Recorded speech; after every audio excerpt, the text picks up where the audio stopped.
Friends, मैं मोनिका आपकी gardener दोस्त। आज आपसे बात करूंगी कि ये जो बोगनविलिया है इसमें आप कुछ 2, 3, 4 पॉइंट्स बताऊंगी, उनका आप ध्यान रखें तो आप अपने बोगनविलिया से हमेशा बहुत अच्छी क्वांटिटी में फ्लावर्स पाएंगे। पत्तियां कम, फूल ज़्यादा, इस तरह का चाहते हैं। अब देखिए मेरे ये जो बोगनविलिया है, शुरू में मैंने आपको कई वीडियोस में दिखाया था, इनमें बहुत सारे फ्लावर्स थे लेकिन ये बड़े गमलों में लगे हुए थे और अब मैंने इनको इसमें शिफ्ट कर दिया है। तो इनमें फ्लावर्स अभी आपको थोड़े कम इसलिए दिखेंगे क्योंकि ये रिपोर्टिंग शौक में है, लेकिन देखिए सारे अच्छे चल रहे हैं। जबकि मैंने इनकी रिपोर्टिंग जो है वो मेरा ख्याल लास्ट अप्रैल में या शायद मई में करी हो, मई में करी है इनकी पोटिंग, क्योंकि कुछ इनके 1-2 के ना गमले टूट गए थे। आंधियाँ आई हैं ना, जब तूफान आया है तब इनके गमले टूट गए थे। तो फिर मुझे लगा कि मैं ये पैरापेट पे रखती हूँ तो बहुत ऊंचे गमले जो है ना वो सेंटर ऑफ ग्रेविटी उनका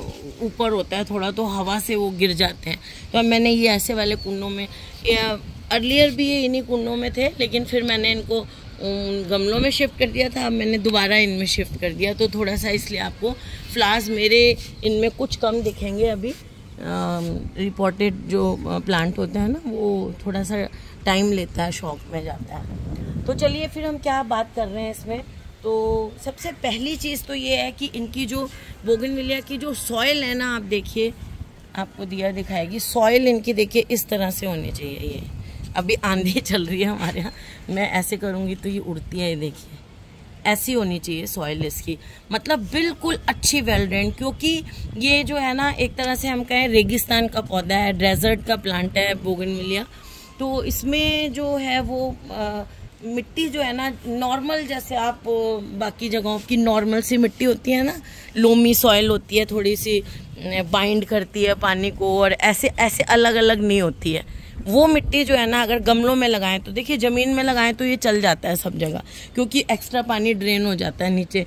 ऐसी बाइंड होने वाली मिट्टी नहीं हो, अगर है तो उसमें आपको फिर ये मिलाना पड़ेगा, रिवर्स हैंड मिलानी पड़ेगी। और अगर बिल्कुल चिकनी मिट्टी है आपके यहाँ की तो रिवर्स हैंड भी नहीं चलेगी, फिर आपको उसमें या तो राइस हस्क मिलाना पड़ेगा या फिर आप उसमें कोकोपीट मिला सकते हैं। लेकिन कोकोपीट जो है ना वो अच्छा नहीं रहता है, वो एक तो पानी होल्ड करेगा, बोगनविलिया के लिए सही नहीं रहेगा, और वैसे भी उसमें सॉल्ट्स वगैरह होते हैं, सोडियम बहुत ज़्यादा होता है, तो वो जो है वो पौधे को ख़राब करता है अगर आपने बहुत ज़्यादा 3, 4, 5 पानी उसको धोया नहीं है। तो कोकोपीट आप पौधों में मैं तो जानना बंद कर दिया है। अगर आपकी मिट्टी मैंने जैसे कहा चिकनी है तो आप राइस हस्क अच्छा सा मिला सकते हैं, परलाइट मिला सकते हैं। आप एक हिस्सा मिट्टी ले लें, एक हिस्सा परलाइट मिला लें और एक हिस्सा उसमें खाद मिला लें। ये जो हम खाद मिलाते हैं ना, देखिए वर्मी कंपोस्ट, अब ये कल से बाहर है, ये ड्राई हो गई है, लेकिन वर्मी कंपोस्ट जब हम बाजार से खरीद के लाते हैं ना, थोड़ी मॉइस्ट ही रहनी चाहिए, वो अच्छा है। ये कल मैंने दूसरे पौधे को दी थी, सूख गई, ऐसा कोई नुकसान नहीं है, लेकिन मॉइस्ट रहती है तो अच्छे रहते हैं। उसमें क्या है, इनके अर्थवॉर्म्स के जो एग्स होते हैं ना वो लाइव रहते हैं ज़्यादा। जो ये हम गीली थोड़ी सी मॉइस्ट लगाते हैं, वैसे सूख गई है तो नहीं है इतना नुकसान, तो एक हिस्सा ये मिला लें। अच्छा, अगर आपके पास परलाइट नहीं है, आपके पास जो है राइस हस्क भी नहीं है, तो फिर आप जो है ना थोड़ी सी ये ही ज़्यादा डाल लें। वैसे ना रिवर सैंड तो आपको हर जगह मिलती है, क्योंकि हर जगह मकान बनते हैं तो कंस्ट्रक्शन की दुकानें होती हैं ना जहाँ पर सीमेंट वगैरह मिलती है, रोड़ी मिलती है, वहाँ पर रिवर सैंड मिलती है। उसको हमारे यहाँ बजरी कहते हैं, शायद बदरपुर कहते हैं दिल्ली वगैरह में, वो जो है वो मिलाया जाता है इसमें। आजकल स्टोन डस्ट में मिलाते हैं लोग। आजकल क्या है कि जो बजरी है ना ये नेचुरल प्रोसेस से बनती है। जब ऊपर पहाड़ों से पानी आता है और रॉक्स के ऊपर से आता है ना, तो रॉक के पार्टिकल्स उसके साथ साथ आ जाते हैं, वो होती है बजरी। और आजकल बजरी इतनी अवेलेबल नहीं है, तो स्टोन को क्रश करके, क्योंकि वो बनती तो स्टोन से ही है, पानी बनाता है नेचुरली, स्टोन क्रशर से स्टोन को क्रश करके स्टोन डस्ट बनाते हैं। और मैंने देखा है बहुत लोग कहते हैं आप स्टोन डस्ट डालो, और ये स्टोन डस्ट और बजरी जो है ना, बजरी इवन उसका बेटर ऑप्शन है क्योंकि वो नेचुरली नेचर में बनती है। अगर नहीं है तो फिर ठीक है, स्टोन डस्ट आप डाल सकते हैं, वो मैं भी कह रही हूँ, अगर स्टोन डस्ट डालने अगर बजरी नहीं मिल रही है आपको तो इस तरह से आपकी मिट्टी तैयार कर लें, एक हिस्सा मिट्टी, एक हिस्सा खाद और 1.5 हिस्सा रिवर सैंड डाल लें उसमें। अगर रिवर सैंड नहीं है तो राइस हस्क या परलाइट डाल लें। आप परलाइट डालें तो एक ही हिस्सा डालें, वो 1.5 हिस्सा मत करें। तो इस तरह से सबसे पहली चीज़, बहुत लंबा टाइम खींच दिया मैंने, ये एक आप सॉइल तैयार कर लें। अब गर्मी में क्या है कि जो आपकी सॉइल का मिक्सचर है ना रिवर के, इसके लिए बोगनविलिया के लिए, वो थोड़ा सा ड्राई रहना चाहिए। ये जो आप मिक्सचर देख रहे हो ना, ये मॉइस्ट है, ये मिक्सचर, इसमें पानी है। मैं पकड़ रही हूँ तो ये गीली है, ये जो देखिए ऐसे चिपक रही है मेरे हाथ में, तो ये गीली है सॉइल मिक्सचर। लेकिन ये जो सॉइल मिक्सचर है ये वेट नहीं है। अगर आपकी मिट्टी जो है वो बहुत वेट है, उसमें आपने इसको लगा रखा है और वो अच्छा भी चल रहा है, अगर वो आपका बोगनविलिया उसमें, तो भी मैं कहूँगी कि उसकी मिट्टी में आप थोड़ी सी रिवर सैंड मिला लें, या चिकनी मिट्टी है तो उसमें परलाइट या राइस हस्क वगैरह मिला लें। और बहुत ज़्यादा अगर आपकी मतलब नॉर्मल बाइंड वाली, जैसे आम पौधों की मिट्टी होती है, अगर वैसी मिट्टी है तो आप ऐसे करें, ऐसे लेके उसको ऐसे, जहाँ इसका रूट बॉल होता है, ऐसे देखिए। अब मैं आपको दिखाती हूँ। अब देखिए नीचे से, ऊपर से आपको मिट्टी सूखी दिख रही है, नीचे से देखिए ये मॉइस्ट है, देखिए ये, बस इसीलिए ऊपर से हम थोड़ी सी हल्की मॉइस्ट रखते हैं, क्योंकि वो मिट्टी जो ऊपर से हल्की मॉइस्ट है, ये देखिए नीचे से इसमें मॉइस्चर थोड़ा ज़्यादा है ना। और मिट्टी पूरी मेरी देखिए ऐसी होती है, तो इस तरह की रखें। ऐसे करके अगर गीली नॉर्मल मिट्टी है, मेरे जैसी मिट्टी है तो कोई बात नहीं। अगर आपकी नॉर्मल गमलों की, आम जैसे नर्सरी वगैरह में देखती हूँ मैं मिट्टी, वैसी मिट्टी हो बाइंड होने वाली, तो ऐसे रूट बॉल को ऐसे छोड़ते हुए ऐसे करके आप एक दिन उसको अच्छी तरह से धूप लगवा लें। धूप लगने से वही होगा कि इसका एक्स्ट्रा मॉइस्चर निकल जाएगा, एयर मिल जाएगी इनको, और जो भी बैक्टीरिया या फंगस वगैरह है वो, देखिए धूप से मरते वरते तो नहीं है, लेकिन थोड़े बहुत जो वीक होंगे वो हट जाते हैं। तेज धूप पड़ेगी तो थोड़े जो वीक बैक्टीरिया 100% नहीं मरेंगे, कुछ बैक्टीरिया वगैरह मरेंगे, क्योंकि हम ज़्यादा दिन छोड़ें तो मरें, हमें ज़्यादा दिन अफोर्ड नहीं कर सकते, जड़ें सूखने लग जाएंगी।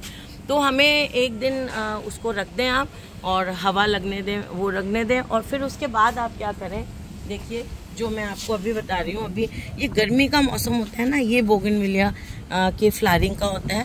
और इसको फ्लावरिंग इंड्यूस करने के लिए क्या करते हैं, जैसे देखिए ये है, इसको मैं छोड़ दूंगी एक दिन के लिए, सूखता रहेगा ये। इसमें क्या पानी की कमी होगी, तो क्या होता है कि पौधे को जब पानी की कमी होती है, देखिए कितनी आंधी चल रही है, ये हमारे राजस्थान का कैरेक्टरिस्टिक है।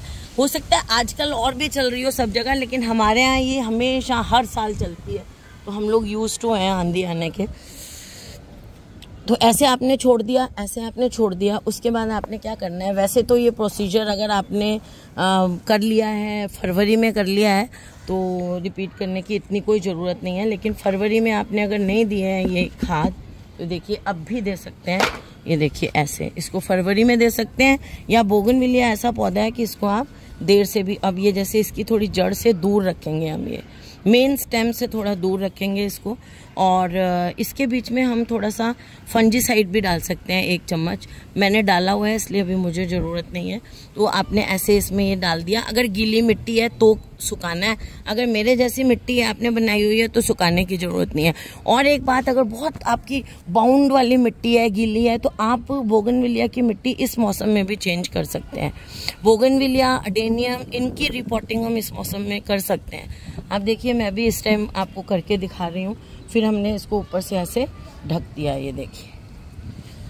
और बोगनविलिया जो है, इसमें क्या होता है, इसको हाई फॉस्फोरस वाली खाद पसंद नहीं है, इसको ऐसी खाद पसंद होती है जिसमें पोटेशियम ज़्यादा हो और नाइट्रोजन ज़्यादा हो। खाली नाइट्रोजन ज़्यादा वाली खाद भी हम डालेंगे तो इसमें पत्ते ही पत्ते आने लग जाते हैं। देखिए अब मैंने ये इसमें दे दिया, इसमें अगर मैं फंजीसाइड डालती तो वो भी डाल देती। और अब मैंने इसको कवर कर दिया, एक दिन खुला रख के, उसके बाद अगले दिन, अगर मिट्टी आपकी नॉर्मल गीली वाली मिट्टी, बाइंड वाली मिट्टी, अगर मेरे जैसी मिट्टी है तो बस आपने ये हटाना है और इस तरह से खाद दे देनी है और इसको ढक देना है। अब जो है इसमें मैं एक और, अगर आप केमिकल खाद भी देना चाहते हैं, देखिए केमिकल खाद जो होती है ना, अगर कम क्वांटिटी में हम देते हैं पौधे को तो कोई नुकसान नहीं देती है। अलोंग विद ये जो गोबर खाद या वर्मी कंपोस्ट है, ऑर्गेनिक आपने बहुत सारी दे दी, फिर उसके बाद आप थोड़ी सी केमिकल देते हैं, क्योंकि हमें इनको खाना नहीं है, कोई नुकसान नहीं देती है। हाँ, अगर हम खाली केमिकल देते हैं तो वो मिट्टी को ख़राब करती है। और अगर आपकी मिट्टी केमिकल से आप डरते हैं ख़राब हो जाएगी, तो मैं उसका भी एक उपाय बताऊंगी, और मैं वो चीज़ कल या परसों बनाऊंगी और आपको भी दिखाऊंगी कि वो क्या चीज़ है जिससे केमिकल खाद का असर भी मिट्टी में से निकल जाता है। तो 1 मिनट दिखाती हूँ। अभी देखिए इसमें ज़्यादा जो है फूल लेने के लिए डीएपी मत डालें आप बोगनविलिया में। डीएपी हम तब डालेंगे जब एंड में लगता है कि कुछ भी चीज़ काम नहीं कर रही है, तो आप डीएपी डाल सकते हैं, लेकिन डीएपी इसमें नहीं डालनी चाहिए, सिर्फ फॉस्फोरस पसंद नहीं है। तो इसमें जो मैं खाद डाल रही हूँ, देखिए 13-5-18, मतलब जो बीच का NPP जो होता है वो फॉस्फोरस होता है, NPK, तो फॉस्फोरस कम वाला डाल रही हूँ मैं इसमें। तो 18 है, देखिए इसमें पोटेशियम सबसे ज़्यादा है, और +2 करा हुआ है, शायद ये डबल इसका रेशो होता होगा, जब ये इसका मुझे इतना पता नहीं है, लेकिन 18 जिसमें पोटेशियम ज़्यादा है वो वाला रेशो डालूंगी। अब ये 1 चम्मच ये खाद जो है वो हम ऐसे इसमें डालेंगे। एक तरीका ये है कि एक ये खाद मैंने ऐसे डाल दी, देखिए ये 1 चम्मच के करीब ये ग्रेन्यूल वाली है। आपको पाउडर वाली भी, कोई भी ऐसी खाद जो आपके आसपास एग्रीकल्चर शॉप से हाई पोटेशियम वाली मिल जाए वो डाल दें। अगर आपको हाई पोटेशियम खाद नहीं मिलती है तो आप पोटाश भी डाल सकते हैं, है ना। जैसे केले का छिलका लोग कहते हैं, इसमें केले का छिलका दबा दें, अगर आप बिल्कुल ही चाहते हैं घरेलू तरीका ही अपनाएं, तो केले के छिलके सुखा के, गीले केले के छिलके नहीं यूज करने हैं, सुखा के अच्छी तरह से। कई बार ना केले के छिलकों में ना सुखाने के प्रोसेस में या वैसे फंगस हो जाती है, तो इसलिए मुझे केले के छिलके का थोड़ा प्रोसीजर सही नहीं लगता है। अगर उनको आपको सुखाना है तो बारीक बारीक काट के थोड़ा सा माइक्रोवेव में चला के और फिर थोड़ा बहुत सुखाएं, तो वो ज़्यादा सही रहता है। उसमें फंगस का डर रहता है बहुत ज़्यादा। पानी में भी जब केले के छिलके भिगोते हैं ना, उनमें भी मुझे फंगस का डर रहता है, इसलिए मैं केले के छिलके कम यूज़ करती हूँ। तो ये ऐसे हाई पोटेशियम वाली खाद आप डाल के और पानी दे दीजिए, ठीक है। और एक चीज़ कि आपको अगर चाहिए कि आपके पौधे में, अब हमने ये खाद दे दी, सब कर दिया, अब हमें चाहिए कि हमारे पौधे में पत्ते कम आए, फूल ज़्यादा आए, तो देखिए हम इसमें क्या करेंगे, इसके ये जो पत्ते हैं ना, बीच बीच में थिनिंग कर देंगे इनके पत्तों की, बीच बीच में ऐसे पत्तों को हटा देंगे, ताकि बहुत ज़्यादा पत्ते हमारे ब्रांचेस पे जो पत्ते होंगे उनमें से हम ऐसे पत्ते निकाल के और कम कर देंगे अपने पौधे पे से पत्ते। मतलब जितने आपके पौधे में अभी पत्ते हैं उसमें से आप 50-60% तक पत्तों को आप हटा दें हाथ से ऐसे तोड़ के। तो फिर हमने खाद भी डाली हुई है, पत्ते हटाए हैं, तो फिर उससे फ्लावर ज़्यादा आएंगे। अगर हमने बहुत सारे पत्ते रहने दिए तो फिर हमारे फूल आएंगे भी ना, तो वो फ्लावर इतने ज़्यादा दिखते नहीं हैं। तो सारा न्यूट्रिशन जो है वो फ्लावर आने के लिए यूज़ हो, इसके लिए आप इसमें से ये पत्ते जो हैं करीब 60% पत्ते अपने पौधे में से, जैसे मैं आपको निकाल रही हूँ, रैंडम ऐसे निकाल दें, बस छोटी छोटी, उनको मत काटें, सिर्फ पत्ते, ऐसा नहीं हो, ध्यान रखें। ये देखिए ये जैसे छोटी ब्रांचेस हैं, ये नहीं कट जाएं, क्योंकि यहाँ इसके टिप पे फ्लावर आएंगे। ये देखिए यहाँ आ रहे हैं ना फ्लावर, तो ये नीचे से आप जो है आधी 50-60% पत्तियों को ऐसे हम हटा देंगे, ताकि जब फ्लावर आए हमारे पौधे में तो फ्लावर ज़्यादा दिखें और पत्तियाँ कम दिखें हमारे पौधे में। फालतू में पौधे में पत्तियाँ दिखती हैं तो पौधा जो है वो सुंदर नहीं लगता है। ये देखिए, क्योंकि देखिए गमले में पौधा लगा हुआ है, गमले में लिमिटेड फ्लावर आते हैं, जैसे ज़मीन में लगा हुआ पुराना होता है उसमें तो इतने कोई भी खाद नहीं डालने तो आते हैं बहुत सारे। फिर अब एक लास्ट टिप आपको बताती हूँ, अगर आपने अपने बोगनविलिया में ऐसे खाद भी डाल दी है जैसे मैंने बताई है, और पोटेशियम भी डाल दिया है। पोटेशियम के लिए मैंने कहा ना, म्यूरेट ऑफ पोटेशियम भी डाल सकते हैं, पोटाश मिलता है जो ब्रिक कलर का, वो भी डाल सकते हैं। सब कुछ आपने कर दिया फिर भी फ्लावर नहीं आ रहे, तो सबसे लास्ट का एक उपाय जो होता है वो लास्ट में नहीं, आप अगर मिट्टी आपकी सही है, पौधों की खाद फरवरी में आप दे रखा है, तो आप एक चीज़ कर सकते हैं कि इसको 1 हफ्ते तक बिल्कुल भी पानी नहीं देंगे अपने पौधे को, पूरा 1 वीक 7 डेज पानी मत दीजिए अपने पौधे को।